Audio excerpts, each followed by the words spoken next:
ગટરનું પાણી મિક્સ થાય હવે એ અરખું કરશી આખી ગલી વિખાઈ જાય અને પછી તમારે બધાને કનેક્શન રીતે નવા પાછા પૈસા ભરવા પડે। હેમલતા હું બોલું છું, પ્રદીપ રાઠોડ, સંકટ સિદ્ધાર્થ કોલોનીમાંથી બોલું છું। પાણી અમારે સાવ આવતું જ નથી અને સાવ ડોરું પાણી આવે છે અને તમે જો તો કેટલી વાર કમ્પ્લેન પણ કરી છે તોય કોઈ જવાબ દેતું નથી અને પાણી તો સાવ આવતું જ નથી, સાવ ધીમું આવે છે। એ માટે અમારે શું કરવું? ફરિયાદ પણ એટલી કરી છે, નથી કોઈ જવાબ દેતું કે કાંઈ નહીં અને આટલો ઉનાળો છે તો અમારે પાણીને ક્યાં જવું ભરવા? બરાબર છે, તો પાણી આવે તો મેં ભરીને, હાવ ધીમું પાણી આવે છે, પાણી એમણે તો આવતું જ નથી હાવ, બરાબર છે। હવે અમારા ઉનાળામાં શું અમે પાછું કે કાંઈ પૈસા કે ન ભરતા હોય ટેક્સ તો બરાબર છે, બધું ભરતા કરતાં અમારે પાણી ના આવે તો શું કરવું?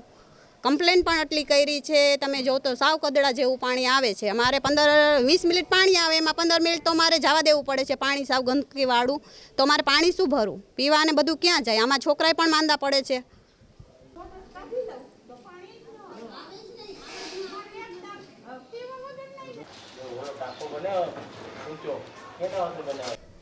મેં કમિશનર શ્રીને પત્ર લખ્યો છે કે આવો ભણો ઉનાળો હોય અને પાણીની જરૂરિયાત હોય, પણ અવારનવાર પ્રશાસનોને અમે પત્ર વ્યવહાર કર્યો છે, મૌખિક અમે ટાંકાઓમાં કીધું છે।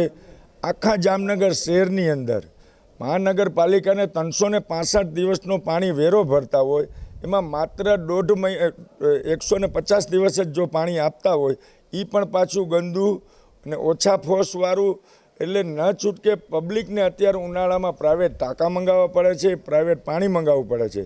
તો પ્રશાસનને કહેતા હોય છે અમે કે તમે કરોડો રૂપિયાનો ખર્ચ કરો છો, તમે એમ કહો દુષ્કાળ થયો ભૂતકાળ, નલ સે જલની યોજના લેવાવાળી આ ભારતીય જનતા પાર્ટીને મારે પૂછવું છે કે તમે પહેલે ઘરે તો જાઓ, કોઈક વ્યક્તિઓને તો પૂછો, બહેનોને તો પૂછો કે શું તકલીફ છે, કારણ કે પાણી એક જીવન જરૂરી છે। જે માણસને જે ઘરે પાણી ના હોય તો એ માણસ રહ્યો ને સાવ બેકાર કહેવાય।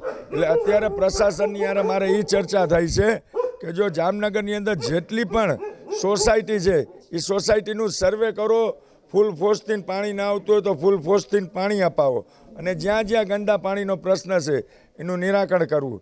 એટલે આવનારા દિવસની અંદર જો આ પ્રશાસન જાગશે નહીં તો ન છૂટકે અમારે બેડા આંદોલન કરવું। ગટરનું પાણી મિક્સ થાય હવે એ અરખું કરશી। જામનગર શહેરમાં ઘણી ફરિયાદો આવે છે, ઓનલાઈન સિસ્ટમમાં એ આવે છે અને મૌખિક ફરિયાદો આવે છે, ગટરના પાણીની ફરિયાદો આવે છે।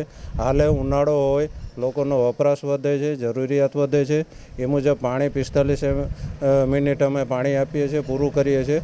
તેમ છતાં ઘણી જગ્યાએ અંડરગ્રાઉન્ડ નળ કનેક્શન તૂટ્યા કે કોઈ કારણસર ગટરના પાણીની ફરિયાદો ઊભી થાય છે, એને અમારા 13 ઝોન છે, 13 એન્જિનિયર છે, એ તાત્કાલિક સ્થળ ઉપર જઈ તપાસ કરી બને એટલો પ્રોબ્લેમ ઝડપથી પૂર્ણ કરવા કાર્યવાહી કરે છે।